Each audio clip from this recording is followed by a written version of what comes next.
Vamos novamente abrir nossas Bíblias na Epístola aos Romanos, capítulo 3. Vamos completar a leitura de onde concluímos ontem. A partir do verso 21, essa última sessão do capítulo 3.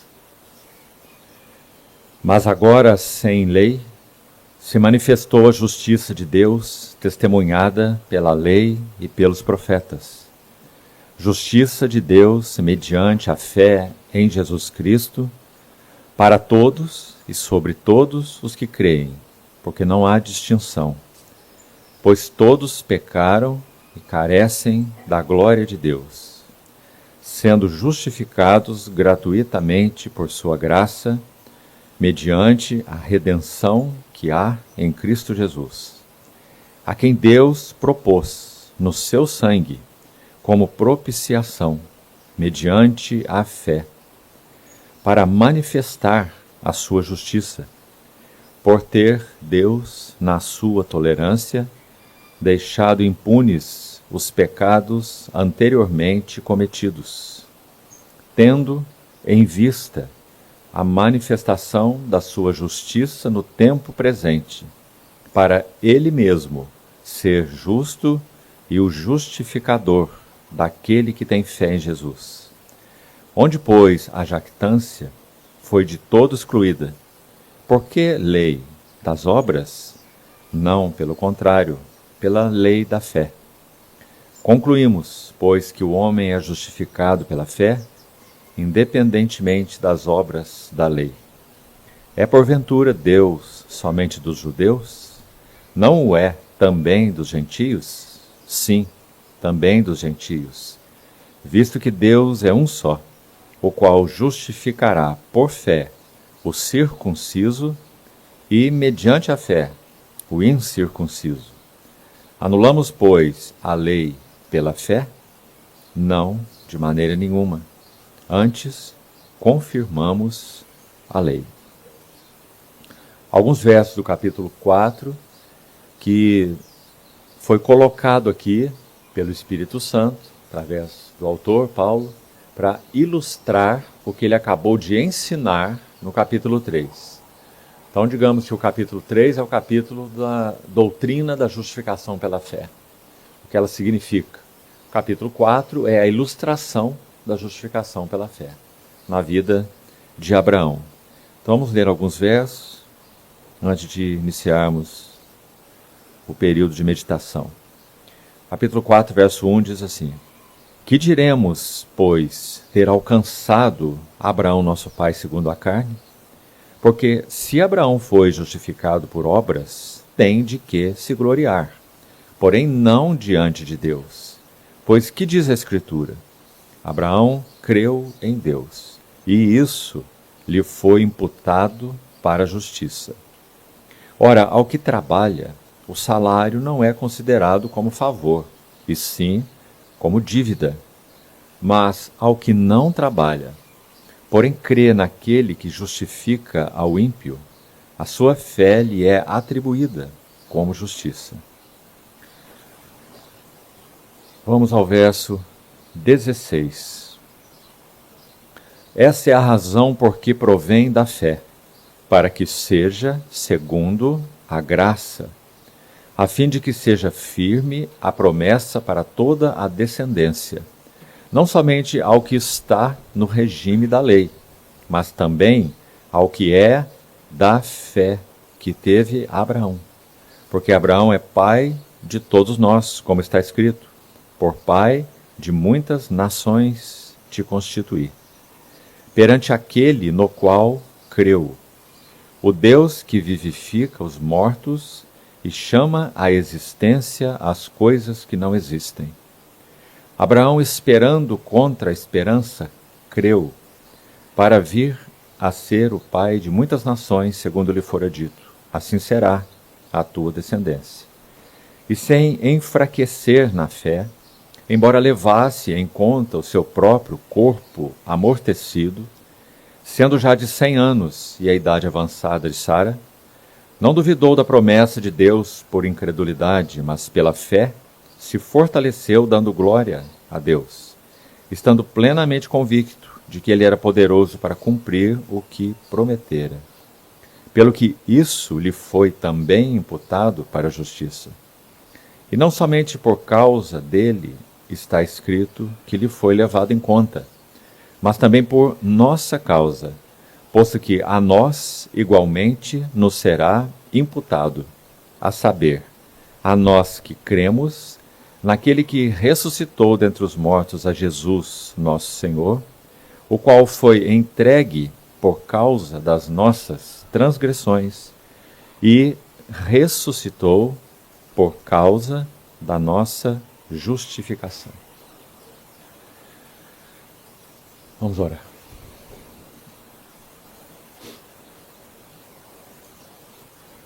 Querido Senhor, somos mais uma vez nessa manhã muito gratos, porque temos mais uma vez o privilégio de estarmos reunidos, deslocados, retirados e com Tua palavra aberta diante de nós. Obrigado, porque é por Tua bondade que nos tens convocado para juntos nos assentarmos aos Teus pés. Queremos, Senhor, ouvir de Tua boca, mesmo que seja uma única expressão. Que o Senhor encontre caminho para realmente falar pessoalmente aos nossos corações, ordenando, alinhando e ajustando as nossas vidas na jornada. Obrigado, Senhor, porque contamos com a provisão e capacitação do Espírito Santo para que possamos realmente compreender, assimilar, ter Tua palavra interpretada aos nossos corações. Por isso rogamos a Ti, ó Mestre Divino, Consolador, que sejas Tu mesmo que estejas ensinando-nos nessa manhã. Assim esperamos toda habilitação da Tua parte e confiamos tudo isso ao nosso Senhor Jesus e em Seu nome oramos. Amém. Irmãos, já temos compartilhado bastante sobre esse assunto da justificação pela graça, por meio da fé. Ontem também já nos adiantamos nesse verso 26 do capítulo 3, que tem duas expressões que seriam em si mesmas conflitantes, se não fosse o significado da cruz do nosso Senhor Jesus Cristo. Vamos pensar nela. Olha o que diz o verso 26 então. Tendo em vista a manifestação da sua justiça no tempo presente. Manifestação da sua justiça, justiça de quem? Não vamos nunca confundir as pessoas, para que vejamos bem a operação do Deus Trino. Então o sujeito aqui é Deus, o Pai, não é o Senhor Jesus. Porque mais à frente, você vai ver, será citado o nome do Senhor Jesus. Então Deus, o Pai, para manifestar a sua justiça no tempo presente, para Ele mesmo, de novo, Deus o Pai, Ele mesmo ser um Deus justo, mas também um Deus justificador, daquele que tem fé no seu Filho, em Jesus. Porque quem realizou a obra na cruz do Calvário não foi Deus o Pai, e nem foi Deus o Espírito Santo. Houve muitas heresias e nuances heréticas no início da história da igreja, especialmente nos 4 primeiros séculos. Por isso, temos ali aqueles chamados 4 grandes concílios da igreja nesse período. Os 2 primeiros para debaterem, aqueles anciãos, presbíteros, irmãos de vários lugares, um concílio, um grande concílio em Niceia, para debater essas questões ligadas ao Deus triuno. Então, muitas heresias havia na época. O modalismo, que dizia que Pai, Filho e Espírito Santo são apenas nomes, não são pessoas. Por isso foi chamado de modalismo, modos de existência, mas não pessoas. E uma infinidade de heresias. E os 2 últimos concílios, desses 4, são chamados de concílios cristológicos, porque eles foram voltados para a questão da natureza divina e humana de Cristo. Então imagine quanta confusão acontecia aí na época. Por isso os concílios foram convocados. Ele é 100% Deus, ou ele tem forma, ele é 100% homem, ou tem forma de homem, mas não é um homem real. Os docetistas diziam. Por outro lado, os outros diziam, não, ele é Deus, Deus mesmo, é o Filho de Deus. Então aquela forma de homem que ele assumiu não é exatamente uma natureza humana. E muitas outras heresias. Havia um desses hereges que o que ele pregava foi chamado de patripassionismo. O que ele dizia? Ele dizia que quem foi crucificado foi o Pai. E toda uma confusão.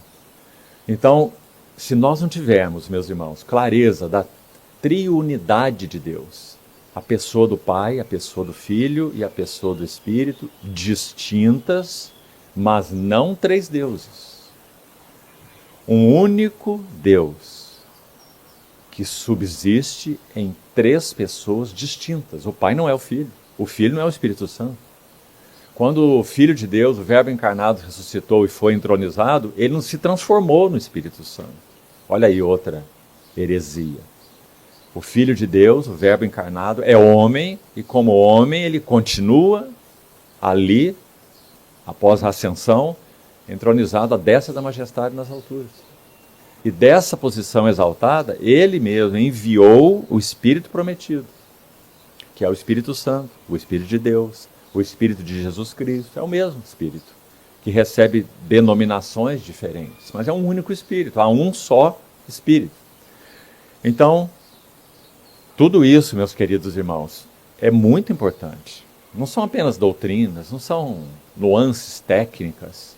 Por exemplo, observem irmãos orando algumas vezes. Oram assim: Senhor Jesus, eu te agradeço por nós estarmos juntos aqui, pedimos ao Senhor que esteja conosco e tudo, e oramos em nome de Jesus.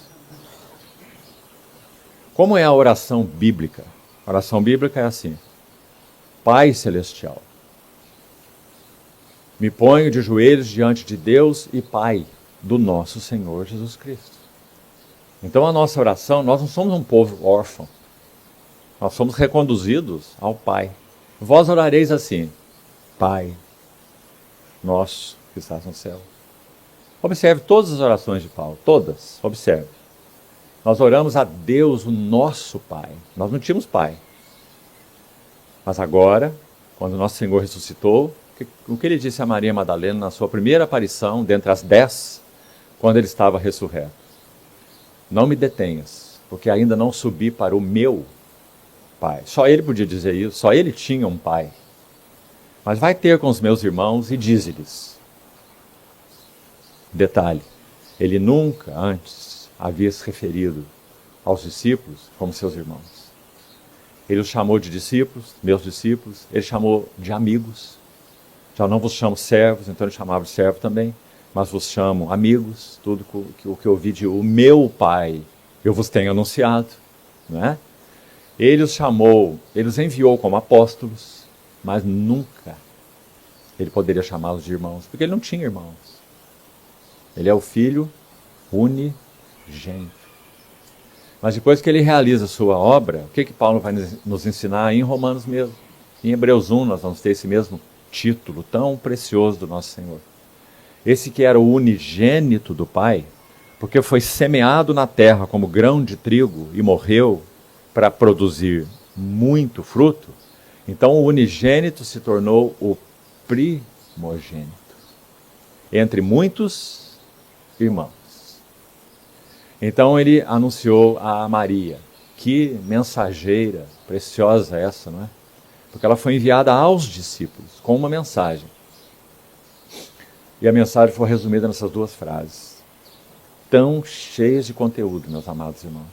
Expõe as duas maiores linhas de revelação do Novo Testamento, filiação e sacerdócio.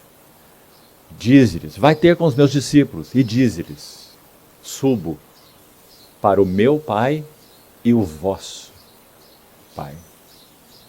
Para o meu Deus e o vosso Deus. Então quem é o nosso Senhor Jesus? Ele é o Filho amado diante do Pai, do seu Pai. mas ele também é o servo perfeito diante de Deus. Por isso esses dois títulos, Deus e Pai do nosso Senhor Jesus Cristo. Quando ele diz meu Pai, porque ele é o Filho amado diante do Pai. E quem somos nós? O que as epístolas de Paulo vão nos ensinar? Nós somos os filhos amados do mesmo Pai. Porque fomos aceitos, Efésios capítulo 1, fomos aceitos no amado. E nós também somos servos do nosso Deus, como nosso Senhor Jesus também foi enviado como servo do seu Deus. Por isso ele diz, meu Deus, ele é o servo do servo. Todos os cânticos do servo de Isaías apontam para ele. Todo o evangelho de Marcos vai falar sobre esse servo. Então, meus irmãos, vejam isso. Nós fomos incluídos nessa relação com o Deus e Pai do nosso Senhor Jesus Cristo. É a Ele que nós oramos. Nós somos filhos dele e somos servos dele. Então, toda oração bíblica, faça o seu exame para você ver. Ela é uma oração a Deus o Pai. E por que ela é em nome do Senhor Jesus Cristo? Está tão claro, não é? É porque é exclusivamente por meio do Filho, que era o unigênito e agora é o primogênito, que nós temos porta e acesso a Deus, ao Deus e Pai do nosso Senhor Jesus Cristo, que agora também é o nosso Deus, o nosso Pai. Então, por que estamos falando tudo isso? Porque quando lemos um texto assim, vamos voltar a ele, se não tivermos isso em mente, nós fazemos uma confusão tremenda. Quem é, verso 26, esse que manifestou sua justiça? Você lê esse versículo e você pensa, foi Cristo.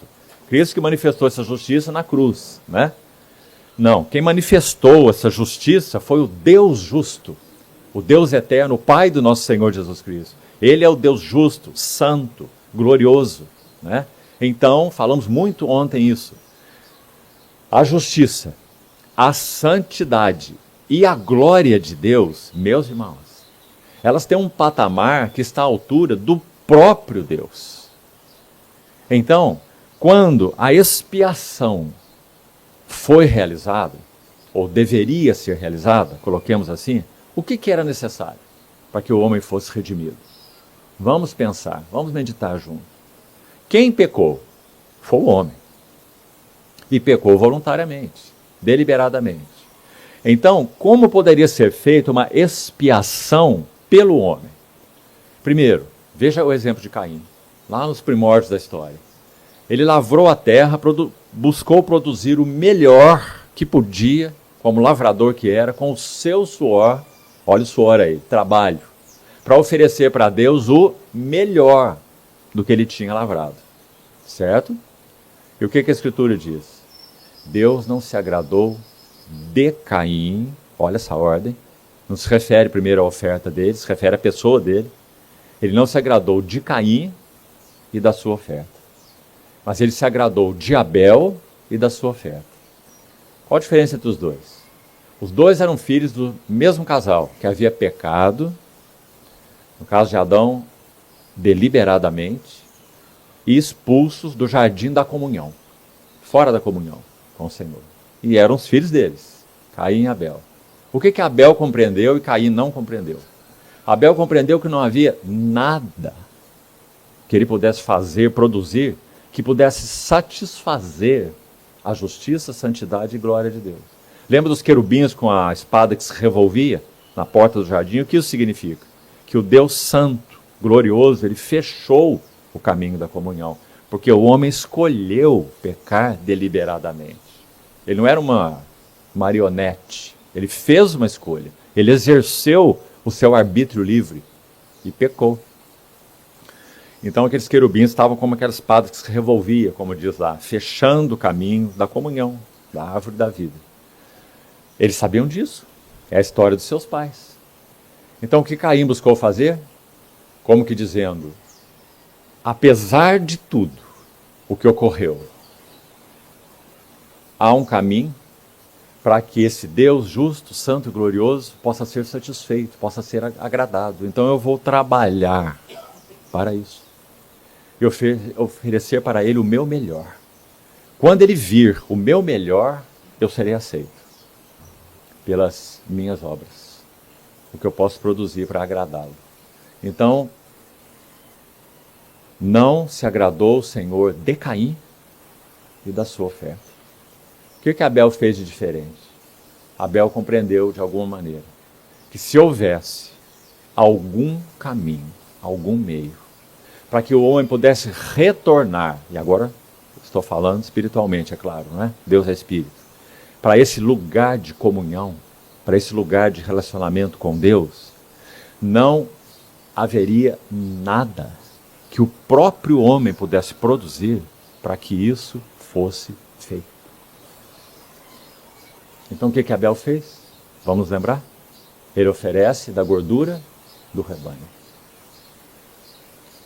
Abel não produziu ovelha. Ovelha é criação de Deus. Então ele entendeu que a única coisa tipificada naquela ovelha, que aliás tipifica o próprio Cristo, foi o primeiro cordeiro oferecido, foi o de Abel, não é? Ofereceu do rebanho. Então quando ele leva aquilo ao Senhor, ele está dizendo em outras palavras, Senhor, a única coisa capaz de te satisfazer à altura da tua justiça, da tua santidade, da tua glória, é uma vida inocente. É uma vida sem pecado. Então ele ofereceu do rebanho. Então diz, agradou-se o Senhor de Abel e da sua oferta. Mais um detalhe para confirmar isso e seguirmos essa explicação linda desse verso 26 aí. Por isso estamos tocando nessas coisas. Olha só. O que aconteceu antes do casal que pecou ser expulso do jardim? O que aconteceu? Eles foram expulsos, nus ou vestidos? O que eles procuraram fazer logo que pecaram? Eles perceberam, tiveram uma consciência um do outro inadequada. Porque antes eles estavam nus, mas não se envergonhavam. Mas agora eles tinham uma consciência de que estavam afastados de Deus. E como eles estavam alienados de Deus, eles se viram alienados um do outro. Então aquela comunhão não era mais bonita e plena. Então diz que eles viram que estavam nus e se envergonharam. Você viu isso, irmão? Percebeu? Porque na verdade essa nudez, em primeiro plano, era espiritual. Agora eles estavam nus diante de Deus. Sua consciência estava culpada, acusada. Eles perderam a comunhão. Então rapidamente procuraram resolver esse primeiro problema. Estão envergonhados um do outro, então eles tecem cintas para si de folhas de figueira. Não é? Então, rigorosamente falando, eles estavam vestidos com o que eles produziram para cobrir sua vergonha. Não estavam nus, estavam vestidos. Fizeram as cintas de figueira. Quando o Senhor, como fazia toda a viração do dia, ele se apresenta no jardim e diz, Adão, onde estás? Porque ele já não encontrou o homem mais. Que ele encontrava todo final de dia. Ele estava escondido. Sua mulher também. Então, Adão vai responder ao Senhor. Porque o Senhor faz a pergunta, onde estás? Que pergunta é essa? Como ela nos sonda, não é, meus irmãos? Então, ele responde assim, ouvi a tua voz no meio do jardim. E porque eu estava nu, eu me escondi. Agora vamos pensar, irmãos. Rigorosamente falando, eles não estavam nus. Não é? Eles estavam vestidos com as folhas, a cinta de folhas de figueira. Mas quando ele ouviu a voz do Senhor, ele disse, ouvi a tua voz no meio do jardim, primeira frase, olha a outra, tive medo. Antes não havia medo, havia comunhão. Porque o amor lança fora o medo. Mas agora que a comunhão foi quebrada, medo. E se nós observarmos a descendência deles, entrando pelo capítulo 4, você vai ver que os filhos de Caim fizeram armas, instrumentos cortantes de bronze e de ferro para se defenderem, por causa do medo. Criaram instrumentos musicais para sua autossatisfação, porque perderam o prazer em Deus. Então, eles não estavam nus, estavam vestidos. Mas diante de Deus, e esse é o ponto importante, eles compreenderam, espiritualmente falando, que mesmo que tivessem feito algo, provisão deles, e essa cinta de figueira tipifica uma coisa, folha de figueira, tipifica uma coisa só, justiça própria. Vamos resolver esse assunto de Deus nos aceitar diante da sua justiça, santidade e glória. Vamos fazer algo, vamos cobrir a nossa nudez. Mas não foi suficiente. Então ele diz, eu estava nu e me escondi. Mas ainda não terminou aí. Então o Senhor profere aqueles juízos, né, sobre ele, a mulher e a serpente. O descendente da mulher ferirá a cabeça da serpente. E falou sobre cada um deles. Para a mulher diz, em dor darás à luz filhos, e para o homem diz, maldita é a terra por tua causa. Não foi assim? E por último, depois, o que mais é feito? Um sacrifício no jardim. Muitas vezes isso passa despercebido, não é? Então lá, ainda dentro do jardim, está escrito assim, e fez Deus vestimentas de pele para cobrir Adão e a sua esposa. Um sacrifício no jardim, depois de no jardim já haver pecado. Não é impressionante, irmãos? Não é maravilhoso? Sabe o que está escrito em Romanos 8? Romanos 8:3. Vamos ver se amanhã chegamos lá. O que fora impossível para a lei. Porque ela estava enferma pela fraqueza da carne. Isso fez Deus. Isso fez Deus. E o que nós lemos lá em Gênesis, que eu acabei de citar? Fez o Senhor Deus vestimentas de pele para Adão e sua mulher e os vestiu. Os vestiu e os expulsou do jardim. Mas ele os expulsou não nus, ele os expulsou vestidos. Isso é uma prefiguração maravilhosa de que então o único caminho para retornar ao jardim da comunhão seria esse que o Senhor deixou claro para eles dentro do jardim.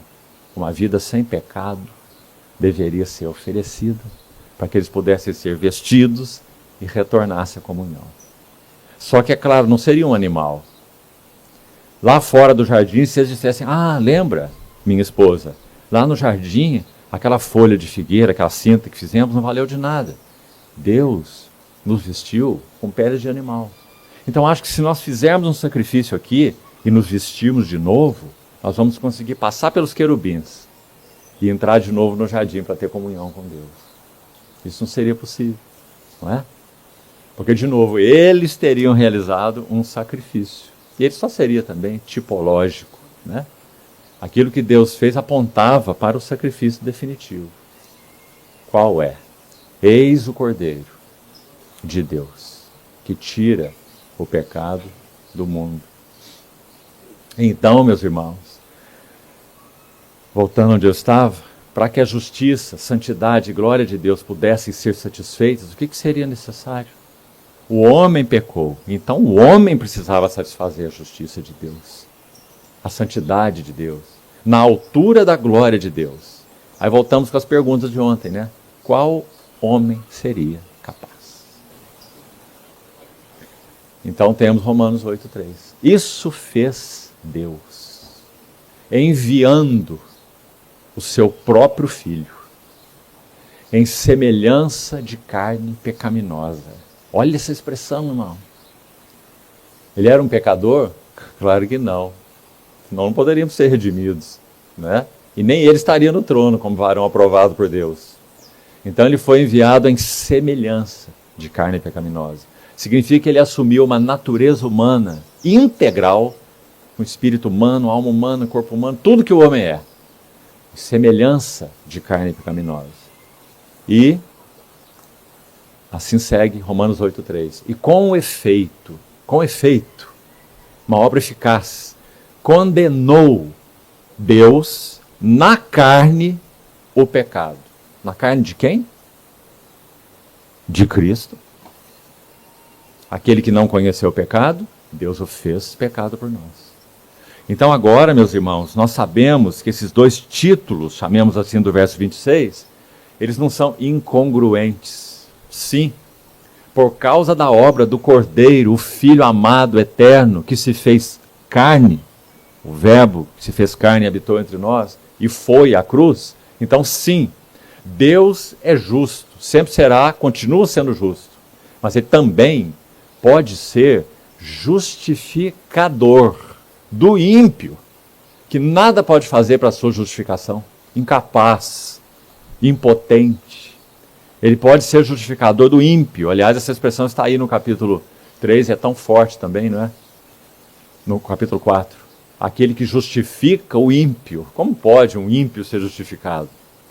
Então, a oferta do nosso Senhor Jesus na cruz significou, em primeiro lugar, um homem está satisfazendo a justiça de Deus à altura da justiça de Deus. Um homem está satisfazendo a santidade de Deus na altura da santidade de Deus. E um homem está satisfazendo a glória de Deus. Sabe o que é a glória de Deus? São as demandas de Deus. É aquilo que ele é em si mesmo, que requer que aquilo que ele toca seja igual a ele. A glória de Deus. Então o homem satisfez esses três aspectos: justiça, santidade e glória de Deus. Porque nele Deus julgou o pecado. Então, de novo, verso 26. Tendo em vista, ele deixou impunes os pecados anteriormente cometidos, final do verso 25, nos tempos do Velho Testamento, anteriormente cometidos, antes que viesse o Cordeiro de Deus, certo? Tendo em vista a manifestação da sua justiça no tempo presente, para ele mesmo, Deus o Pai, ele ser justo, mas também o justificador daquele, não daquele que trabalha, mas daquele que tem fé em Jesus. Então ele vai dizer, onde a arrogância, onde a vanglória, onde a jactância, ele diz, é de todo excluída. Porque aqui não tem o trabalho do homem, não é? Por que lei? Lei das obras? Não, pelo contrário. Ele chama aqui pela lei da fé. Interessante essa expressão, lei da fé, não é? Curiosa. Como está dizendo, é o único princípio, é a única base para que o homem seja aceito. Não é uma base de obras, não é um princípio de obras, é uma base de fé. Do contrário, ele nunca será aceito. Ele é impotente, ele é inútil, como nós vemos no capítulo 3, né? A uma se fizer inúteis. E aí o restante do texto, já lemos, vai seguir na mesma linha. O que eu queria destacar e quero passar panoramicamente pelo capítulo 4, que se o Senhor permitir, na próxima sessão já vamos para o capítulo 5, e vamos precisar de mais tempo para ele, e assim os seguintes. Estamos chegando no cerne, no clímax do livro de Romanos. Capítulo 5, 6, 7 e 8. 2 grupos de capítulos nós vamos ver. 5 e 6 formam um grupo, 7 e 8 formam outro grupo. E que o Senhor nos ajude a atingirmos juntos esse clímax, porque é o que nós precisamos. Então, vamos ilustrar um pouco essa justificação pela fé na experiência de Abraão. Nós não vamos nos deter tanto no texto. O texto está aí, só você ler. Todo o texto vai mostrar a vida de Abraão como ilustrando o princípio da justificação pela graça por meio da fé. Então vai dizer, Abraão, se foi justificado pelas obras, ele tem muito que se gloriar. Paulo argumenta assim. Mas não diante de Deus. Ele pode se gloriar de que ele fez muitas obras boas. Mas ele não tem do que se gloriar diante de Deus. Paulo vai dizer, e por que não? Então ele vai lá em Gênesis capítulo 15. Como esse homem conhecia as Escrituras, né? E ele ficou 11 anos lá fazendo a sua releitura, à luz da revelação de Jesus Cristo, pelo qual ele foi encontrado na estrada de Damasco. Então, ele vai citar Gênesis 15, 6. Quando Abraão estava lá na sua tenda, então ele recebeu a promessa de Deus que ele seria pai de muitas nações, que ele ia ter um herdeiro, e nesse herdeiro seriam abençoadas as nações da terra, e ele está lá naquele estado de impotência. Mas eu sou um velho, mas a minha mulher também é uma velha, e além de ser velha, ela é estéril. Será que eu não estou sonhando com essas coisas que Deus está falando? Então ele chama Abraão para fora da tenda e diz assim, olha para o céu, conta as estrelas. Que linda aquela cena, meu irmão. Não é? Primeiro ele faz uma pergunta para o Senhor, ele fala, Senhor, como que isso vai acontecer? Que o Senhor prometeu para mim. O herdeiro da minha casa é o meu servo, Damasceno, Eliezer. Lembra? Aí, como se o Senhor dissesse, não é não, Abraão. Sai da tua tenda. E a tenda significa, ele está lá voltado para o que ele é. Voltado para si mesmo. Eu sou impotente, velho. Meu corpo está amortecido. Não está aí no texto, capítulo 4 de Romanos? Levou em conta o seu corpo amortecido. Amortecido significa que ele já não é capaz mais de gerar filhos. Ele tem quase 100 anos. E no mesmo texto, Romanos 4, diz, e a idade avançada de Sara tinha os seus 90. E era estéril. Então o Senhor diz, sai da tua tenda. Olha para o céu. Quantas estrelas, se é que podes? Aí ele diz, assim será a tua descendência. Então nós temos lá em Gênesis 15, verso 6, que diz assim, olha, Abraão creu em Deus. E isso que foi imputado para a justiça. Meus irmãos, quantos também falam no nosso coração? De diversas maneiras, não é? Quantas vezes nos vemos da mesma forma? Impotentes, inúteis, incapazes, inadequados. O Senhor tem nos chamado e nos dito que nós seríamos para Ele frutíferos. E nós vemos nossas vidas estéreis, muitas vezes. Como Sara. O que ele tem a dizer para nós?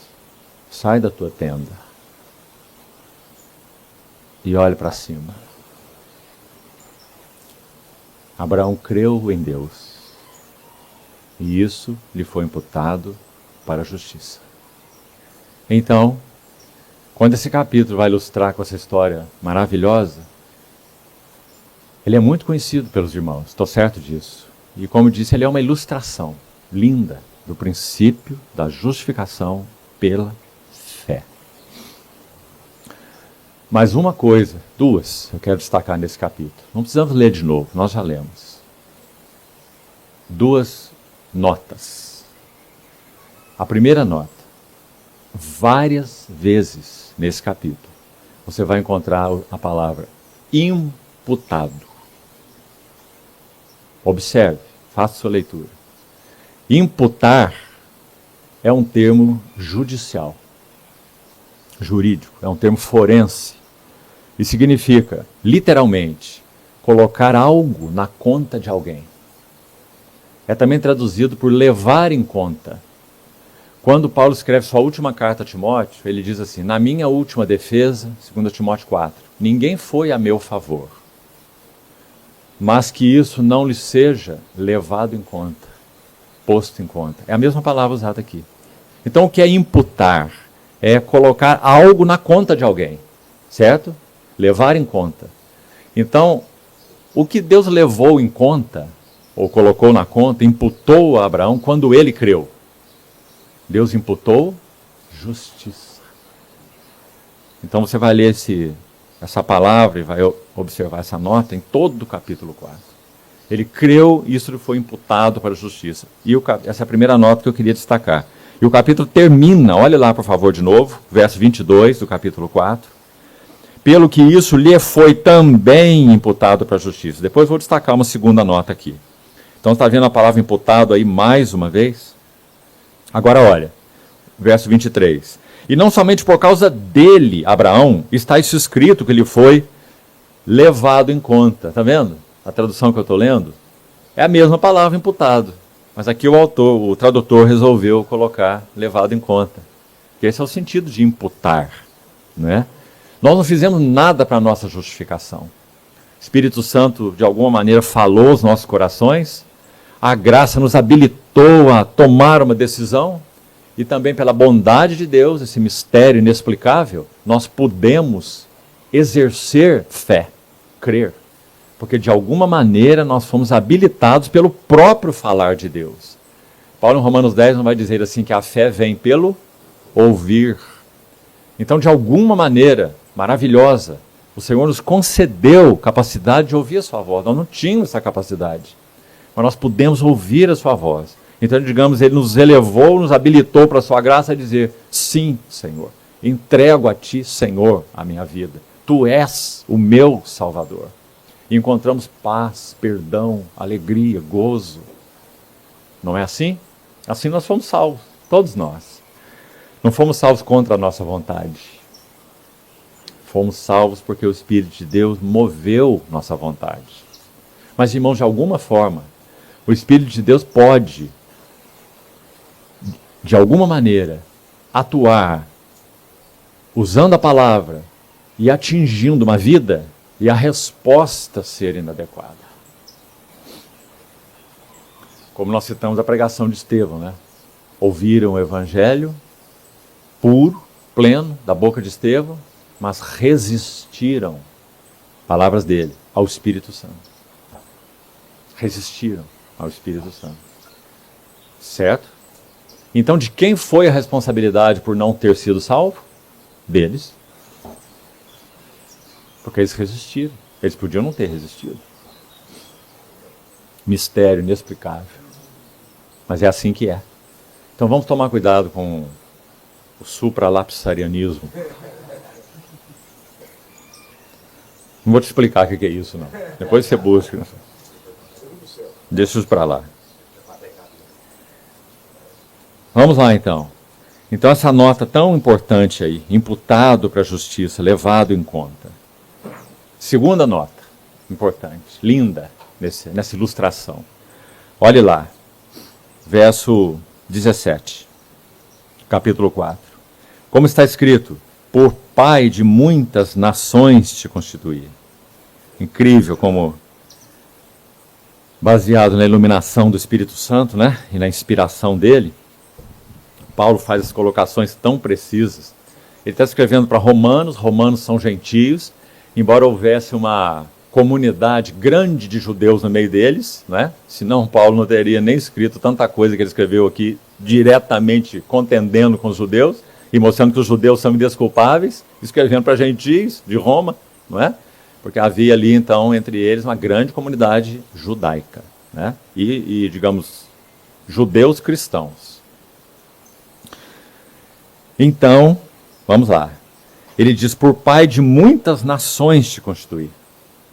Não apenas pai da nação judaica, e dos seus descendentes segundo a carne, mas de pai de muitas nações, incluindo, obviamente, os gentios. Agora, a nota segunda, então, que eu quero destacar está aqui, irmãos. Vamos aplicar isso aqui para a nossa jornada como filhos de Abraão, nesse aspecto. Porque claramente a Bíblia diz que nós somos filhos dele e ele é o nosso pai da fé, não é? Nós somos filhos dele segundo a fé, não segundo a carne, não somos judeus, certo? Então, a vida dele é um paradigma, para que nós aprendamos o que significa a jornada da fé do justo. O justo viverá pela fé. E Abraão é o grande exemplo. Por isso ele está aqui, está por todo lado nas Escrituras, não é? Então vamos lá.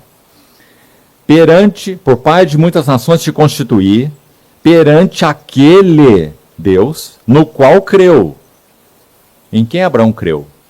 No Deus que vivifica os mortos. Presta atenção. Primeira coisa, dentro dessa nota. A segunda coisa aí, e chama a existência as coisas que não existem.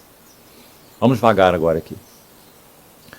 Essa citação de Paulo, assim entendo, então você faça seu exame aí, aponta para dois aspectos da vida de Abraão que são, primeiro, o início da jornada dele com Deus e, segundo, o final da jornada dele com Deus. Vamos explicar isso. Primeiro diz assim, Abraão creu no Deus que vivifica os mortos. Lendo esse texto aqui de Romanos, parece que esse termo, Deus que vivifica os mortos, significa que Abraão, olhando para si mesmo, ele via que o seu próprio corpo estava amortecido. Certo? Não é o que está escrito no verso 19? Sem enfraquecer na fé, embora, olha aí, levasse em conta, de novo aquele termo que citamos aí, o imputar, né? levar em conta o seu próprio corpo, ele olhava para si mesmo e o seu corpo estava amortecido, 100 anos, incapaz de gerar um filho, sendo já de 100 anos e a idade avançada de Sara, como já explicamos. Então, nesse contexto, sim, realmente parece que quando é dito no verso 17 que ele creu no Deus que vivifica mortos, isso está se aplicando em primeiro lugar a ele, né? Ele é o morto. Ele é que tem o corpo amortecido, ele é que é o incapaz de gerar filhos, certo? E dessa árvore seca, Deus obteve fruto. Então sim, realmente parece nesse contexto que essa expressão Deus que vivifica os mortos está se referindo a isso. Você ouviu bem? Mas uma outra coisa quero colocar aqui, já que a palavra não se contraria, né? Então aqui nesse contexto, sim, parece claro, está se referindo ao corpo amortecido de Abraão. Verso 19. Agora vamos para Hebreus. Hebreus capítulo 11. Olha o que está escrito lá. Vamos colocar um pano de fundo aqui para compreendermos essa nota tão bonita sobre a jornada do justo que vive pela fé e o quanto se aplica a nós. Olha o capítulo 11 de Hebreus, por favor. Desde o verso 8, o personagem central é Abraão. Ele é, dos personagens de Hebreus 11, o que mais da sua história é contado. O outro que chega ali perto dele, de se equiparar a ele, é Moisés. Certo? As maiores narrativas, Abraão e Moisés. Então é dito assim, no verso 17, Hebreus 11. Pela fé, Abraão. E aqui claramente está mostrando a jornada da fé de Abraão. Aqui não é Abraão creu em Deus e isso lhe foi imputado para a justiça, certo? Então aqui não é a justificação pela fé que Abraão obteve quando creu. Aqui ele está falando da jornada da fé de Abraão. Então nós somos justificados pela fé e nós vivemos pela fé, certo? Então, pela fé Abraão, quando posto à prova, ofereceu Isaque. Estava mesmo para sacrificar o seu unigênito, aquele, Abraão, que acolheu alegremente as promessas. Que promessas? Em ti serão benditas todas as nações da terra.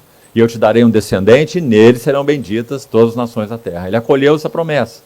Mas ele foi posto à prova quando mesmo, vamos lembrar? Em Moriá. É o final da jornada de fé de Abraão, não é o princípio. Não é quando o Senhor falou, sai da tua tenda, olha para o céu, quantas estrelas. Esse é o princípio, Gênesis 15. Mas agora aqui em Hebreus 11, nós estamos em Gênesis 22. Nós estamos em Moriá. Nós estamos naquele ponto em que Abraão ergue o seu último altar de adoração ao Senhor. Quarto altar, onde ele coloca a sua grande bênção, chamada Isaque. O dom de Deus, no singular, o dom, Isaque, colocado no altar. Certo, vamos continuar lendo.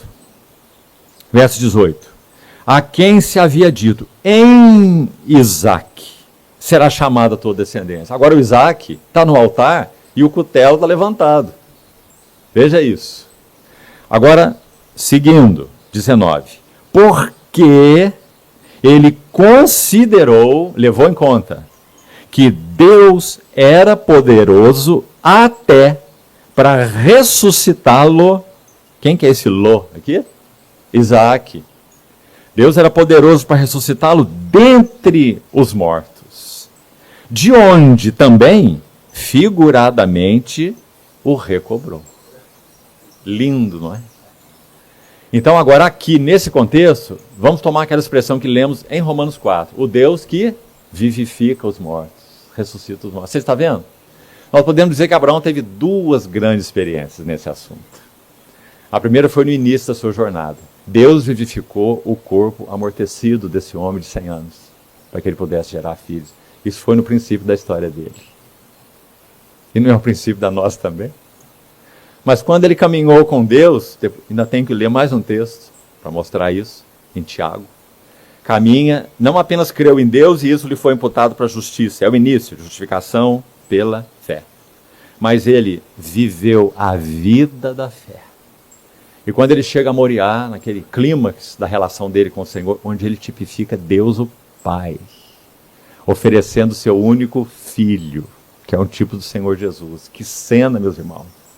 Então é dito que Ele está com aquele cutelo levantado, está narrado lá em Gênesis 22, ele ouve aquela voz: Abraão, não faças isso, porque agora sei que temes a Deus, porque não me negaste o teu único filho. Então houve no coração de Abraão uma separação tão necessária. A separação entre o próprio Deus e as dádivas de Deus. Uma separação extremamente necessária no coração de todos nós, para que possamos prosseguir com o Senhor. Enquanto nós estivermos misturando Deus com as bênçãos de Deus, nós não vamos avançar. Porque para que possamos avançar, meus irmãos, Ele irá tocar nas nossas bênçãos. E aqui nesse caso, Ele tocou na bênção. Não tinha bênção maior para Abraão do que Isaque, seu filho amado, seu único filho, sobre quem repousava toda a promessa. Então o Senhor toma essa dádiva e diz: oferece-me o teu filho, o teu único filho, Isaque, a quem amas, em um dos montes que eu te mostrarei. Meus irmãos, muitos de nós aqui, pela graça do Senhor, também me incluo, sabemos o que isso significa. Quando o Senhor toca Ele mesmo com mãos tão hábeis, mãos de cirurgião, Ele vem tocar nossas bênçãos. Ele vem tocar os nossos, o que chamamos de porto seguro, zonas de conforto, nas quais nós nos agarramos tanto. E que, complementando, são dádivas dele. Saúde,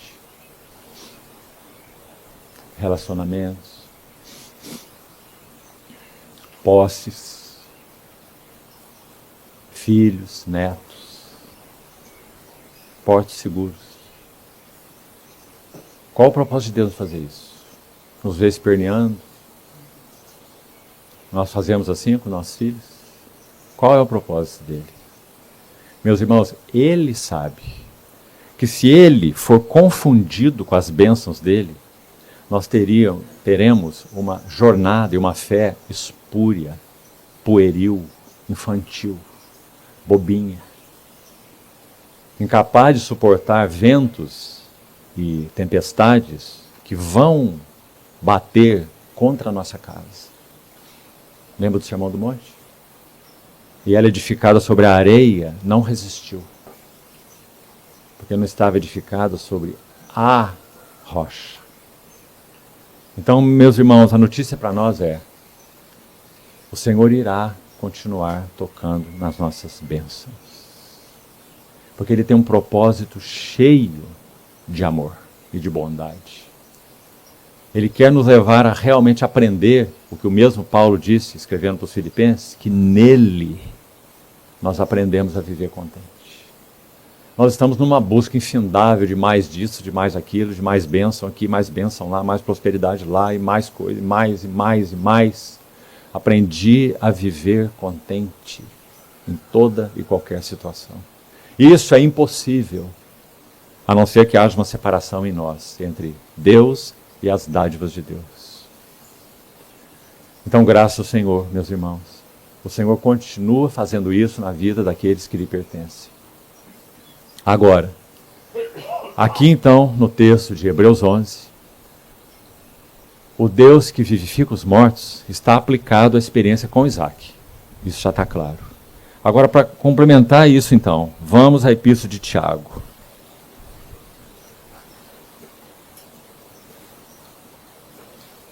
Tiago, capítulo 2. Mais uma vez, nós temos o Abraão aqui.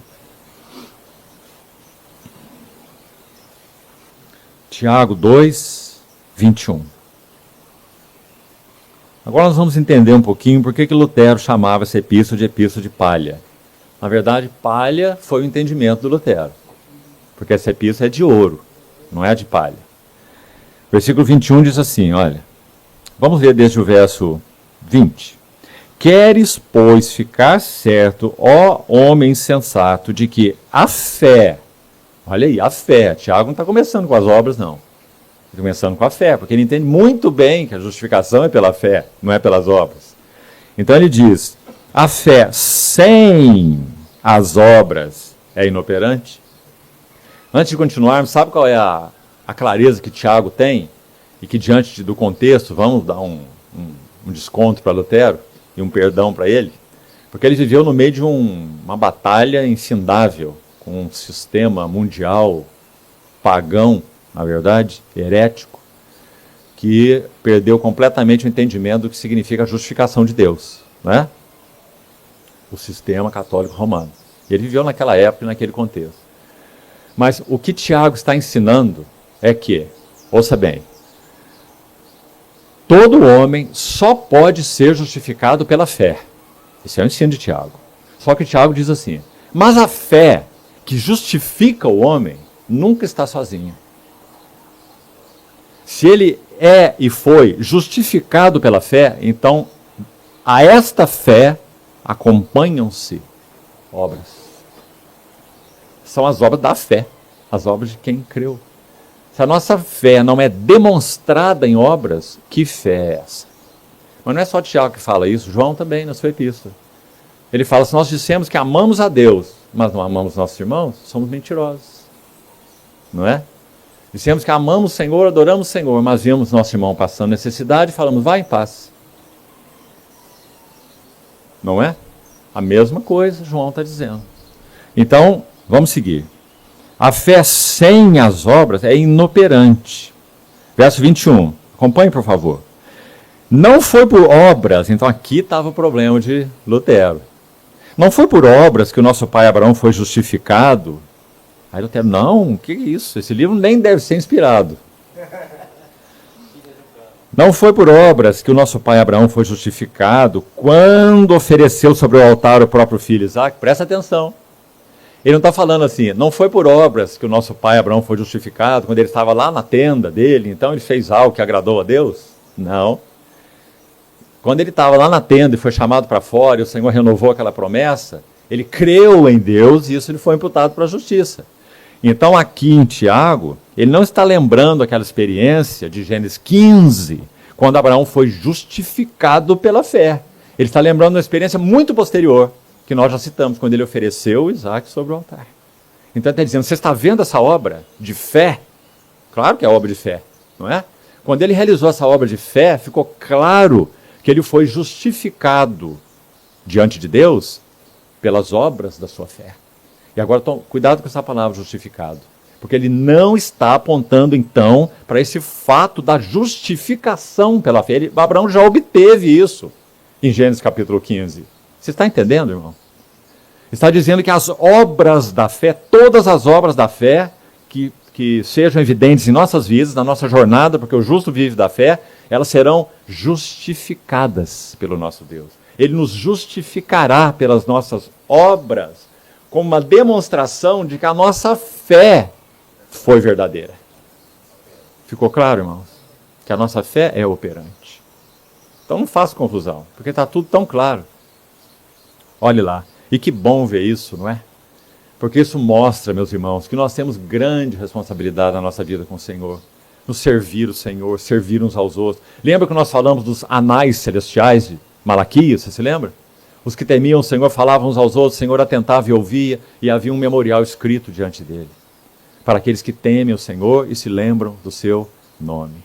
Havia um memorial escrito diante dele. Memorial do quê? Para quem primeiro? Sobre quem em primeiro lugar? Sobre aqueles que temiam o Senhor. E o que eles faziam? Você pode dizer, eu também temo o Senhor. Mas o que eles faziam? Como obras da sua fé. Eles falavam uns aos outros. Oh, mas isso é importante, falar uns aos outros? No tempo de Malaquias, a apostasia era completa.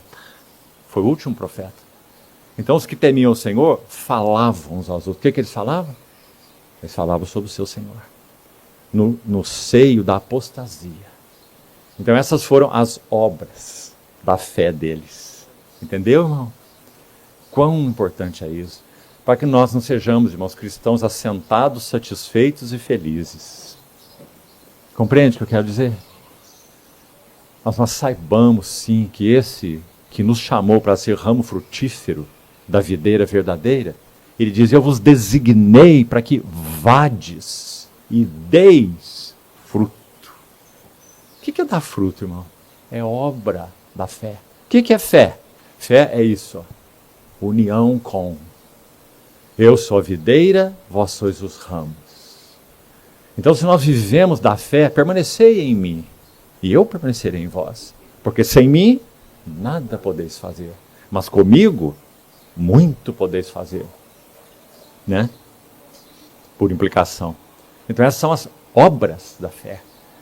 Então, meus irmãos, vamos pedir ao Senhor que eu coloque esse assunto das obras no lugar na nossa vida. Nós precisamos muito de obras. Obras da fé.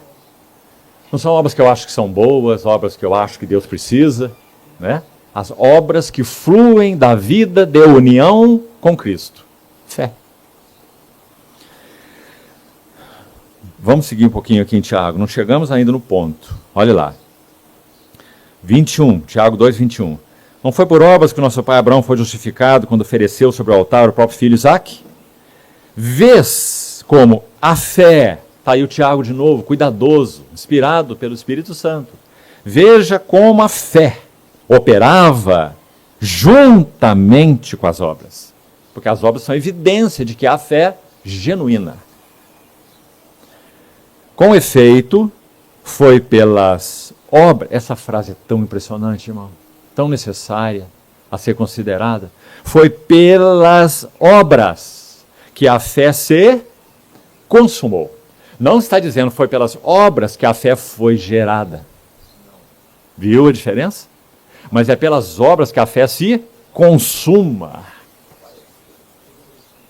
Não é? Se consuma. O sentido mais exato é se faz madura.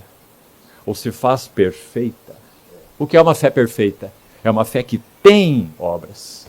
Que tem evidências. Então, a fé se consumou. Agora chegamos no ponto. Olha esse verso 23, por favor, com atenção. E se cumpriu a escritura que diz, olha lá, Abraão creu em Deus, e isso lhe foi imputado para a justiça. Como chama isso? Justificação pela fé. Né? Mas olha o Tiago, irmãos, o que ele está fazendo? Ele põe um E aqui. E. Porque ele está enfatizando as obras da fé, que demonstram que a fé é genuína. Então ele diz que ele não só creu em Deus, lá em Gênesis 15, isso lhe foi imputado para a justiça, mas também foi chamado amigo de Deus. Gênesis 22.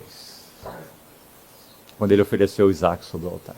Por que ele foi chamado amigo de Deus? Porque foi ali em Moriá, quando Deus e as bênçãos de Deus, no caso, como falamos, a bênção, Isaque, a maior delas, foi separada no seu coração. Então agora ele foi chamado amigo das bênçãos, amigo das dádivas, amigo do dom, amigo do ministério. Ele foi chamado de amigo de Deus. Ouviu, irmão? E aí, para resumir, vou colocar assim, para você meditar, levar com você. Preste atenção, senão você não vai entender. Preste atenção. Quando Abraão e Isaque sobem Moriá, Abraão cria nas promessas de Deus. Quando ele passou a experiência em Moriá, levantou o seu cutelo, experimentou o que experimentou, creu no Deus que ressuscita os mortos, que era capaz até de tirar o seu filho dali, ressuscitá-lo.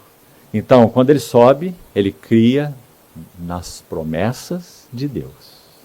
Quando ele desce, ele cria no Deus que fez as promessas. Viu a diferença? Em quem nós cremos? Sim, nós cremos nas promessas de Deus. Há muito mais que isso. Nós cremos no Deus que fez as promessas. Então a nossa fé não está nas promessas de Deus. Nossa fé está no Deus que fez as promessas. É muito diferente, irmão. Até mesmo ao extremo que eu coloquei aqui. Se ele remove as bênçãos, nós não estamos apegados às bênçãos de Deus. Nós cremos no Deus que é o doador de todas as bênçãos. Então, aí está os dois pontos que Tiago menciona. Tão lindos, né? E aí vamos colocar assim, o primeiro, que está aí no 23, Abraão creu em Deus e isso lhe foi imputado para a justiça, é a justificação pela fé. E a segunda expressão é o clímax da jornada da fé. Foi chamado amigo de Deus. Qual foi a intenção de Deus quando nos chamou, então, para pertencermos ao Senhor Jesus? A intenção está aqui nesse último versículo. Nessa última frase do verso 23. É que nós sejamos amigos de Deus. Já não vos chamo servos, mas vos chamo amigos. Porque tudo que eu recebi do meu Pai, eu vos tenho anunciado. Em outras palavras, irmãos, nós fomos chamados para partilhar das cargas, interesses do coração de Deus. Se nós não avançamos na jornada cristã, fácil nos examinar, né? Quais são as cargas que temos no nosso coração? Quais são os interesses que temos no nosso coração? Aquilo que toca nossas vidas. Meu bem-estar, minha família, minha esposa, meus filhos, minha profissão, minhas coisas, meu, infindável, meu. Não é? Então, o Senhor nos chamou para partilharmos das cargas e interesses do seu coração. Certamente você já ouviu o que eu vou dizer aqui, é extremamente, maravilhosamente verdadeiro. Só que, infelizmente, sem compreensão, ele pode ser muito mal interpretado. Então vamos buscar a compreensão correta dele. Dessa frase. Quando nós cuidamos dos interesses de Deus, Ele cuida dos nossos interesses. Agora, é claro que o que nós estamos chamando de nossos interesses é aquilo que realmente o Senhor nos proporciona. Não são essas portas aí que nós saímos metendo o peito e empreendendo como se nós fôssemos senhores de nós mesmos. São essas não, essas são nossas. Nós vamos arcar com todas elas, né? Mas aquelas que realmente o Senhor nos tem dado, que vêm das mãos dele, então a essas se aplica essa frase. Se cuidamos dos interesses do Senhor, o Senhor cuida de nossos interesses. Na mesma linha, se nós cuidamos da casa do Senhor, o Senhor cuidará de nossas casas. Agora, em que sentido então ela poderia ser mal aplicado? No sentido seguinte. Então, eu entendo que o Senhor me deu a você, deu a qualquer um de nós, porque Ele deu, na verdade, a todos nós, uma medida de serviço, todos somos servos. Então eu vou me dedicar integralmente a esse serviço e deixa a minha casa, que o Senhor vai cuidar da minha casa. Entendeu o sentido errado da coisa? Então minha mulher que se vire, cuida aí dos filhos, ó, eu tenho um ministério para fazer. Não é? Muitos já erraram nisso. Não é assim? Mas qual é o sentido adequado?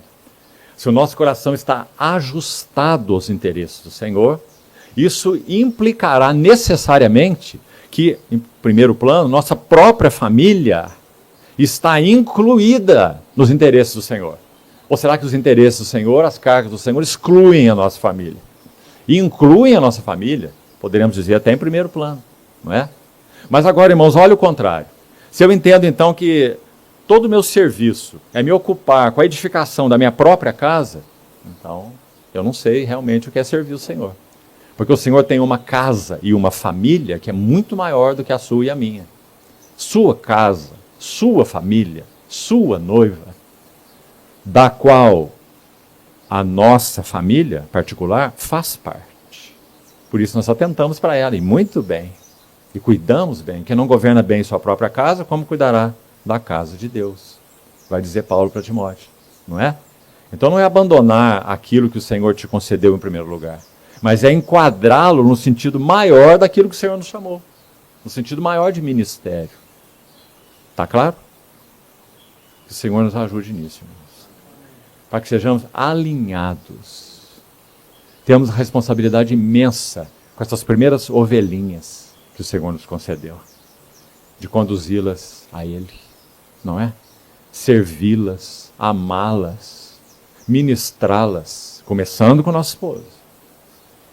Sabe uma coisa, irmão, por favor, aqui não vai crítica nenhuma, negativa, certo? Só uma observação. E também não estou dizendo que isso necessariamente, me ouça bem, possa significar algo negativo, que eu vou dizer aqui. Necessariamente não. Pode significar, mas não necessariamente. Então escute. Até um determinado tempo aí de vida conjugal, digamos aí que no seu telefone, no seu pano de fundo do seu telefone, você tem a sua foto e a sua esposa. Certo? Quando nasce o primeiro filho, você tira a esposa e põe você e a sua filhinha, ou seu filhinho. Certo? Sua esposa saiu. Mais tarde, quando você tem neto, você põe você e a sua netinha, ou seu netinho. Por que será? Será que isso está evidenciando alguma coisa? É uma pergunta para nós fazermos. O que está acontecendo? Ela está ficando velha, ela está feia. Não é bom que ela fique na foto.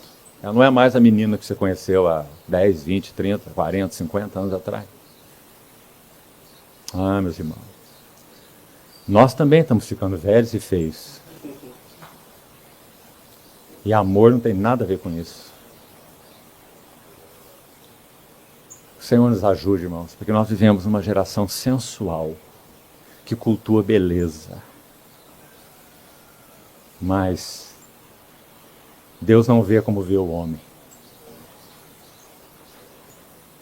O Senhor nos garantiu que se nós avançássemos no relacionamento com nossas esposas, o vinho do fim seria muito melhor do que o vinho do começo. O vinho do começo é inferior, é áspero. O vinho do fim é macio, suave, gentil.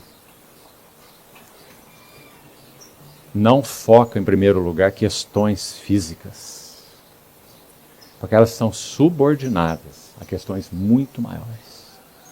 Afinidade, compromisso, carinho, confidencialidade. Não é assim? Irmãos, se nós não pudermos fornecer esse modelo, quem fornecerá? O mundo? Quantos homens, irmãos, estão na sexta, sétima, oitava mulher? Não é? Tentando encontrar o nada, que nunca vão encontrar. Não é isso? Trocando, uma troca infinita, buscando o inatingível. Trocando e sendo trocados, né? Então que o Senhor nos ensine o que isso significa, para que nós possamos ser testemunhas de que a igreja é céu na terra. Quando a igreja nasceu, em Roma, aqui, nessa cidade, havia um monumento que era chamado Coluna do Leite. Você já ouviu isso? Sabe o que é a coluna do leite? Toda família tinha direito, naquela época, que se nascesse um filho indesejado, eles poderiam tomá-lo, o bebê, e deixá-lo lá na coluna do leite. Era como um sacrifício aos deuses. E a criança ali iria morrer de fome. Definhar. Porque os pais não queriam aquela criança por qualquer motivo. Não é da cor que eles queriam, não tinha os olhos que eles queriam, não tinha o sexo que eles queriam. Joga lá na coluna do leite. Agora, o mais importante, quando a igreja nasceu, os irmãos iam até a coluna do leite para adotar essas crianças e recebê-las nas suas casas. Agora a pergunta é, qual foi o impacto disso para aquele mundo pagão? O bebê que eu joguei no lixo, ele foi acolhido por aqueles que não têm nada a ver com ele. e levado para a casa deles, criado por eles, amado por eles, cuidado por eles. Irmãos, não há um testemunho mais tremendo da igreja do que uma coisa dessa. Sabe qual o resultado? Por causa disso e outras coisas mais. Quando o primeiro século da história da igreja estava concluindo, no Império Romano, metade das pessoas eram cristãs. Agora a pergunta é, esses irmãos não tinham uma grande capacidade de pregação verbal do Evangelho. A imensa maioria eram de pessoas de pouca cultura. Mas o que eles tinham? Obras da fé. E por que tinham obras da fé? Porque o Senhor requereu deles obra da fé? Muito mais que isso, irmãos. Porque realmente eles compreenderam o que significa ágape. Amor de uma mão única. O amor que dá, dá e dá, sem buscar nada em troca. Novo mandamento vos dou, que vos ameis uns aos outros, como eu vos amei. Como o Senhor amou os seus? Tendo amado os seus que estavam no mundo, amou-os até o fim. Será que nós somos capazes de amar as nossas esposas até o fim? Será que somos capazes de amar nossos filhos e irmãos até o fim? Nisto, conhecerão todos que sois os meus discípulos. Ah, meus irmãos, graças a Deus, porque toda essa habilitação nós recebemos dele. Não tínhamos. E quando olhamos para nós mesmos, não somos capazes. Mas o que acontece? Não vivo eu, mas Cristo vive em mim. E esse viver que agora eu ainda tenho na carne ou nesse corpo, eu vivo, olha aí, pela fé. Justo viverá pela fé. Eu vivo pela fé no Filho de Deus, que me amou, sendo eu um aborto à beira do caminho, como diz Ezequiel. Ele me amou e a si mesmo se entregou por mim. Então, o capítulo 4, ele usa a ilustração desse homem, Abraão, que foi justificado pela fé, que viveu pela fé e que foi chamado o amigo de Deus. Esse é o testemunho que nós precisamos dar, meus amados irmãos. Do contrário, como nós falamos, nós podemos compreender tudo sobre justificação pela fé. Mas qual será o resultado de uma compreensão apenas intelectual da justificação pela fé? Então, que o Senhor nos ajude a ver isso com clareza, por revelação no nosso coração.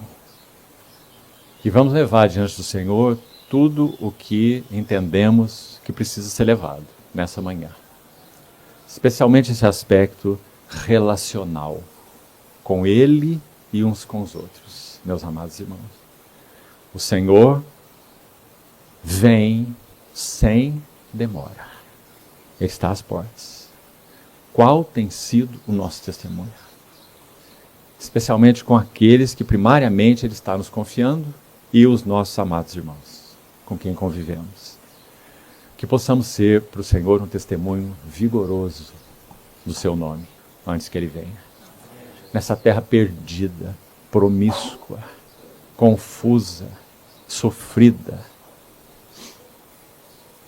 má, onde pessoas são menos do que coisas, e são menos do que animais, menos que animais.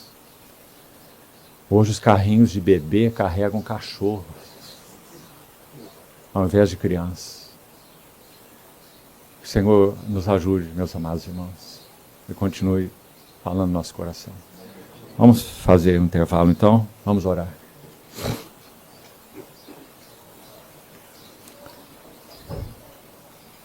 Senhor, te pedimos humildemente que o Senhor habilite e adeque o nosso coração diante do teu Deus e Pai, que é o nosso Deus e Pai.